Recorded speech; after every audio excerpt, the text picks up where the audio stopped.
किसी एक्टर की upcoming movies का अपडेट चाहते हो तो चैनल को सब्सक्राइब करके कमेंट में ज़रूर बताना। मैं उस पर एक प्रॉपर वीडियो बना दूंगा। तो ज़्यादा टाइम वेस्ट ना करते हुए चलते हैं आज की वीडियोस की तरफ। अगर हम बात करें अपने देश के पहले सुपर हीरो की तो फर्स्ट नंबर पर आता है शक्तिमान। शक्तिमान ही वो कैरेक्टर है जिसने देश में सबसे पहले सुपर हीरो के कैरेक्टर का मुकाम हासिल किया। ये वो कैरेक्टर है जो बुराई से सिर्फ लड़ता नहीं था बल्कि बुराई को जड़ से खत्म करता था। शक्तिमान को 13 सितंबर 1997 में रिलीज किया गया था। ये आज़ाद भारत का वो दौर था जब इस शो को देखने के लिए बच्चे भी एक्साइटेड रहते थे। ये वो दौर था जब सिर्फ बड़े शहरों में कुछ ठीक ठाक सी लाइट आती थी। गाँव में तो सिर्फ बिजली अपने दर्शन देने के लिए ही आती थी। चुनिंदा ही घरों में टीवी होते थे।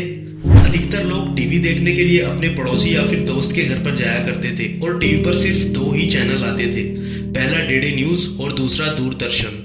तब के जमाने में गाने सुनने के लिए ये वाली कैसेट लगानी पड़ती थी और उसकी रील भी बाहर आ जाया करती थी। तब के ज़माने में फ्रिज नहीं होता था, कुछ ऐसे खाना रखा जाता था। बल्ब की जगह अधिकतर ये लालटेन का इस्तेमाल किया जाता था।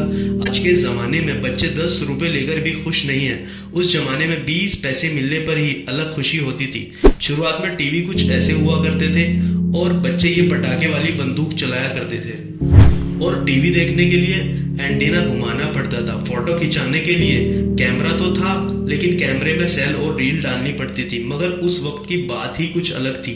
ये आजकल के बच्चे स्मार्टफोन लेकर भी उस एक्साइटमेंट और फीलिंग्स को नहीं समझेंगे। और खाने में चीनी रोटी भला कौन भूल सकता है। तब आज के जमाने की तरह स्विमिंग पूल नहीं होते थे, लोग नदी में या फिर कुछ इस तरह नहाते थे। इसको उड़ाने का भी अलग ही शौक था। गाना सुनने के लिए इस तरह कैसेट का ढेर लगाया जाता था। आज की कैडबरी इसके सामने फेल है। साउंड के लिए ये बम्पर जुगाड़ करते थे। और हाँ, टीवी देखने के लिए एंटीना के साथ साथ वोल्टेज का भी ख्याल रखना पड़ता था।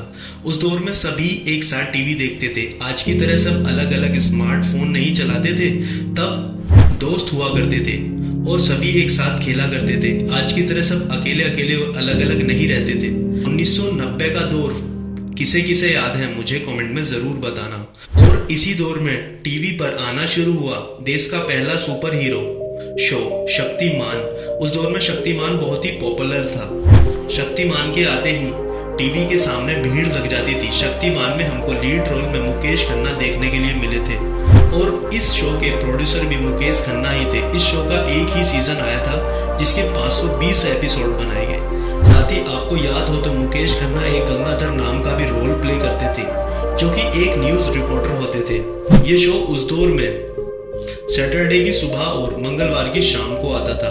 लेकिन आपको जानकर हैरानी होगी कि इस शो को बिना एंडिंग किए ही बंद करना पड़ा था। दरअसल शक्तिमान की लोकप्रियता के साथ साथ जगह जगह से ये भी खबर आने लगी थी कि शक्तिमान की तरह घूमते हुए बहुत से बच्चों को चोटें लगी हैं।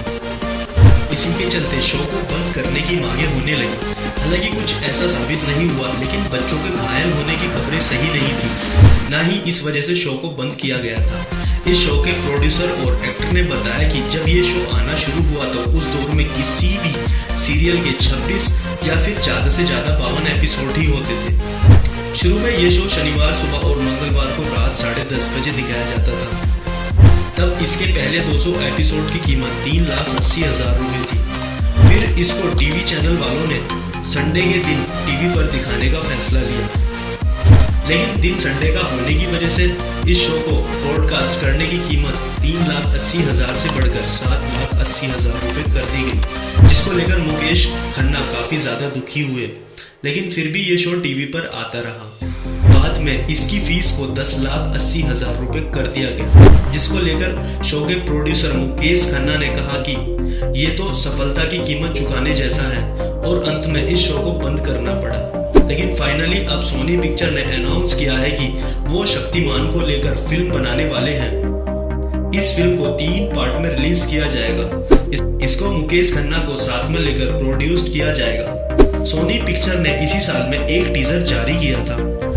शक्तिमान के कैरेक्टर के लिए पहले नंबर पर रणवीर सिंह का नाम आ रहा है। रणवीर सिंह हमको लीड रोल में नजर आएंगे। इस फिल्म की स्क्रिप्ट तैयार हो चुकी है।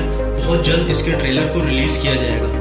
यह फिल्म हमको अगले साल देखने के लिए मिलेगी। क्या आप ये फिल्म देखने के लिए एक्साइटेड हो? मुझे कमेंट में जरूर बताना। चलिए चलते हैं नेक्स्ट मूवी की तरफ, जिसका नाम है क्रिश।